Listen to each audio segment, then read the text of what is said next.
Mifumo ya ulinzi wa anga ya NATO imeangamiza kombora la Iran lilokuwa likielekea kwenye anga ya Uturuki. Mkurugenzi wa mawasiliano ya ofisi ya rais wa Uturuki amezungumza hii leo.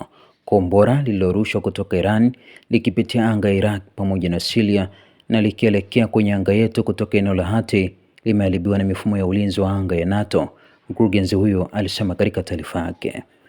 Kipande cha kombora lililozuiwa lilianguka katika eneo la wazi kusini mwa Uturuki. Hakuna ripoti za vifo au majeruhi. Hii ni mara ya kwanza kwa vikosi vya NATO kuangamiza kombora la Iran lilokuwa likielekea kwenye anga ya nchi mwanachama tangu mgogoro wa Mashariki ya Kati uanze wikendi iliyopita.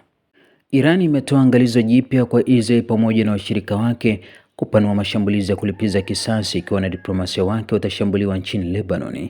Afisa mwandamizi wa Iran aliambia shirika la habari la Tasnim kuwa ikiwa utawala wa Kizayuni utachukua hatua yoyote dhidi ya maeneo ya kidiplomasia ya Iran au wanadiplomasia nchini Lebanon, hatua sawa zitafanywa katika nchi nyingine dhidi ya vituo na raia wanaohusiana na utawala wa Kizayuni. Hii inakuja wakati jeshi la Israel lilipowashauri wakazi wa kusini mwa Lebanon kuondoka siku ya Jumatano katikati ya upanuzi wa operesheni zake dhidi ya Hezbollah ambao walirusha roketi na makombora kuvuka mpaka kwa kuungwa mkono na Irani siku ya Jumatatu.